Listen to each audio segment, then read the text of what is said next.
Bien le bonsoir, voici les titres de cette édition. Accident de hélico qui a fait 23 morts en début de semaine. Le bus charge le camion. Le chauffeur du car dément avoir fermé l'œil au volant et se positionne en victime. La malédiction, décidément, qui refuse de lever le camp sur cet axe routier. Un camion de fuel s'est renversé à l'entrée de Fatick. Le liquide inflammable a envahi le quartier environnant. Dans la maison la plus touchée, on n'ose même pas faire bouillir la marmite. Toute la zone est exposée. Une croissance économique soutenue, créer des emplois et faire reculer la pauvreté. Une lecture du FMI, le Fonds monétaire international, avec tout de même un bémol.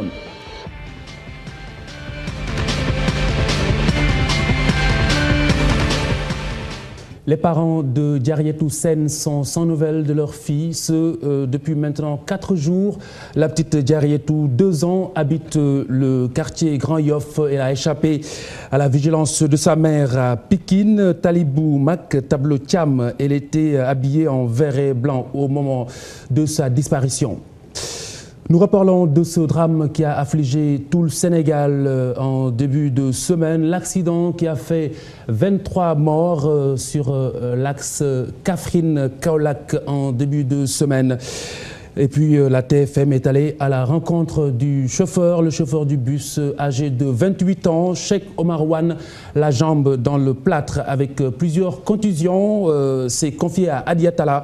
Il dément avoir fermé l'œil au volant et charge le camionneur. Actuellement, il est à l'hôpital avec plusieurs contusions. Écoutez-le. C'est à Kaffrine que nous avons dîné.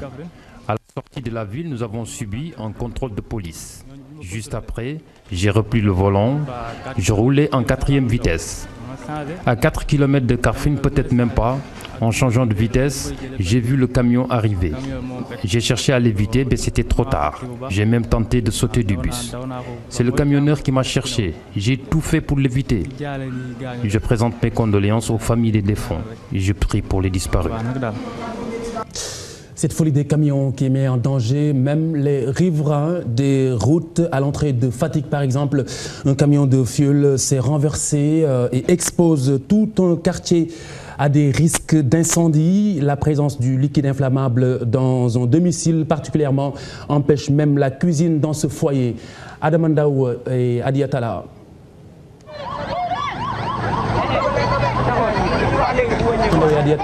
Dans ce reportage que nous verrons dans nos prochaines éditions. Et puis, première session du baccalauréat 2012 a pris fin aujourd'hui. L'heure est à la coordination au niveau des jurys. Il s'agit de faire le point avant d'attaquer la correction des copies. Alioune Diagne et Amina Sow. Les épreuves du baccalauréat sont terminées, place à la correction des copies. Au jury 658 du Saint-Blaise Diagne de Dakar, l'heure est à la distribution des copies à corriger. Les professeurs sont venus prendre leurs copies. Il ne reste que l'anglais pour cet après-midi. Donc on termine. Maintenant, quant à la correction, on a reçu les copies de philosophie. Bon, là, les notes, apparemment, c'est comme d'habitude, hein, ce qu'on a reçu comme notes. Les notes varient entre 16 et 1. Ce professeur de français vient de la région de Saint-Louis. Il fait partie des correcteurs. Dans son sac, plus de 100 copies à corriger et à rendre avant lundi. Nous venons de boucler la réunion de concertation. Alors, des nouveaux se sont concertés avec, bien sûr, les doyens. Nous avons eu à échanger et à donner, n'est-ce pas, des directives. Portant sur comment corriger, aussi sur quoi faudra-t-on insister. Sur les sujets de français soumis aux candidats, le professeur donne quelques pistes. La dissertation, là il s'agit, n'est-ce pas, d'une sorte d'opposition entre littérature et technologie, ou bien d'une forme de comparaison entre le rôle de la littérature et le rôle de la technologie. Et alors, il faudra tout simplement essayer de voir en quoi la littérature pourrait humaniser la technologie. Les candidats ont jusqu'en début de semaine prochaine pour connaître les résultats du baccalauréat 2012. En attendant, ce président de jury et ses collaborateurs s'activent pour terminer le travail à temps. Le Sénégal dans une assez bonne posture pour atteindre une croissance économique soutenue, créer des emplois et même faire reculer la pauvreté. C'est l'appréciation du Fonds monétaire international, le FMI. Et avec ce petit bémol tout de même, il faudra entreprendre des réformes dans les plus brefs délais. C'est un récit de Daniel Diouf. Les atouts du Sénégal, c'est la transition politique intervenue dans le calme et la croissance qui devrait repartir d'ici la fin de l'année 2012. D'abord, le FMI recommande à l'État sénégalais de simplifier le système fiscal. Il s'agit de le rendre plus transparent et efficace, le but étant de faire plus de recettes avec des dépenses maîtrisées. Dans cette optique, ce sont les administrations fiscales et douanières qui doivent être modernisées. Ensuite, le FMI incite l'État du Sénégal à améliorer sa gouvernance publique. En termes clairs, réformer les finances publiques. Le Sénégal a déjà effectué un pas dans ce sens en adoptant le Code de transparence budgétaire de l'UEMOA en juin 2012. Et puis le FMI appelle le Sénégal à accélérer les réformes structurelles.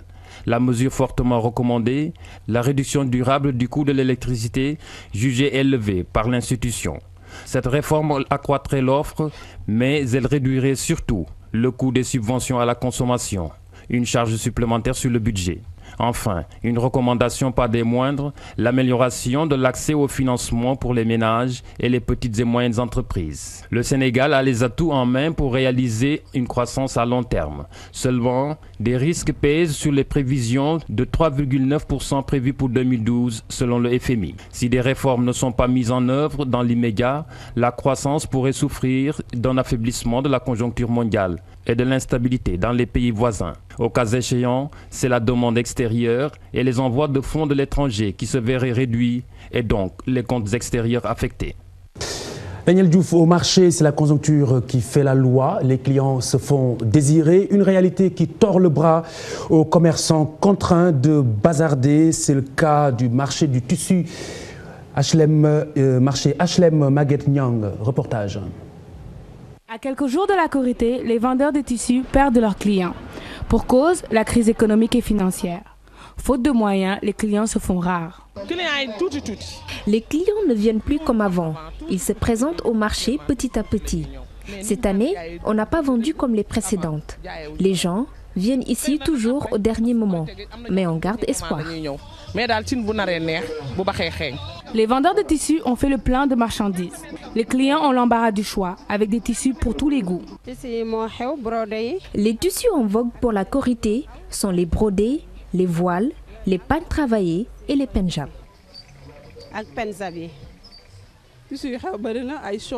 Il y a beaucoup de tissus qui sont sortis. Les soies, les chiffons, les soies guerlins et des tissus multicolores puisque nous sommes en été. Les prix des tissus sont plus abordables que le coût des coutures. Les commerçants ont révisé leurs prix pour plus d'accessibilité. Il faut qu'on diminue nos prix afin que tout le monde puisse s'habiller correctement le jour J. À cause de la crise économique, les gens n'ont pas d'argent. Par conséquent, on est obligé de diminuer les prix pour satisfaire les clients. L'approche de la Korité est souvent favorable à la vente des tissus. Cette année, la crise économique freine les consommateurs. Mais les commerçants espèrent voir plus de clients la semaine prochaine. Nous restons au marché avec pédicure et manucure qui changent de sexe, l'activité qui devient de plus en plus masculine. C'est plutôt le constat de Birama Saounera Mardieng au marché HLM. Regardez. À quelques jours de la Korité, le préparatif vont bon train. Au marché HLM, chacun vaque à ses occupations. Sous cet arbre, ces hommes s'activent dans le domaine de la pédicure et de la manucure. Une activité qui marche très bien, surtout à la veille des fêtes. C'est un travail événementiel. On fait des poses ongles, des tatouages et autres. On a plus de clientes durant les derniers jours du Ramadan. Dans cet endroit, nombreuses sont les femmes qui viennent pour se faire belles. En tout cas, ça nous aide beaucoup. Si tu as la paresse de faire le henné, mieux vaut venir ici. C'est beaucoup plus facile. Ces clientes apprécient le travail de ces hommes. En plus de la qualité, elles trouvent le prix accessible. C'est vraiment de la qualité. Ça n'a rien à voir avec ce qu'on voit dans les salons ou bien soit c'est plus cher ou bien c'est mal fait en général. Alors qu'ici, c'est très bien fait, c'est pas cher du tout. Vraiment, ils travaillent très bien.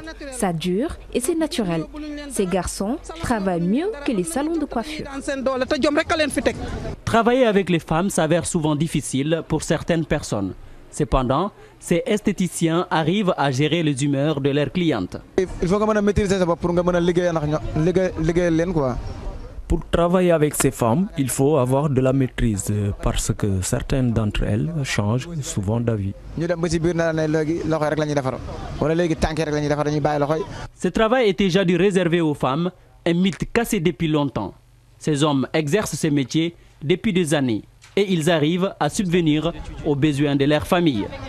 Et puis la tournée de solidarité du groupe Futur Média qui se poursuit. Après Kaolack et Touba, la direction générale du groupe Futur Média était aujourd'hui à Yoff Djamalaï dans le cadre du Ramadan. Vous avez suivi cet événement en direct sur cette antenne. Voici la page des sports.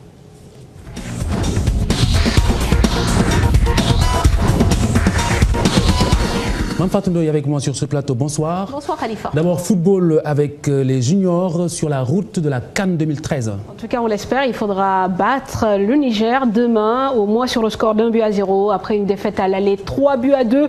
Les hommes de Boukounta Sissé Badarassar qui accueillent demain à 16h donc l'équipe nigérienne au stade Léopold Sédar Senghor. Et à l'occasion, le staff de l'équipe nationale a renforcé les troupes. Reportage Marie-Christine Mendy, Cher Sadibou Diarra, La confiance règne au sein de la tanière des Lionceaux. Les protégés du coach Boukounta Sissé ont encore récité leur gamme jeudi en vue du match retour contre le Niger. Le moral du groupe est au beau fixe. Ça se passe bien, on touche du bois. Je pense que depuis on est là, ça fait une semaine. Donc on avait un groupe de 20 joueurs. Après, on a amené 4 autres joueurs parce que Hervé Diédhiou est parti faire des essais en Italie. Donc on a eu un renfort 4 jours. Il y a Alassane Silla qui était du groupe qui vient. Il y a Babacar Gueye aussi qui était du groupe. On a aussi fait appel à Sini Cham, lui il vient de Nantes. À l'exception du capitaine Roger Gomis, les 21 juniors ont beaucoup sué pour ne pas avoir des regrets samedi. Connaissant mieux leurs adversaires, ils se disent capables de surmonter le handicap d'un but. On a vu que l'adversaire a une défense assez lourde. Donc si on met de la vitesse et beaucoup de percussions devant, on peut s'en sortir. On va imprimer notre jeu parce qu'il nous faut marquer au moins un but. Donc on va jouer pour au moins faire ce but-là, mais tout en restant équilibré derrière. Venu renforcer le groupe de son propre gré, l'attaquant nantais Sini Cham loue l'état d'esprit du groupe. Il espère aussi apporter son savoir-faire. Après tout, je vois qu'il y a l'ambiance. Je suis bien intégré. Je dois m'adapter dans le groupe comme je viens d'arriver. C'est à moi d'adapter. Eux, ils m'aident à m'adapter à ce groupe. Marquer et faire marquer les autres. Pourquoi pas.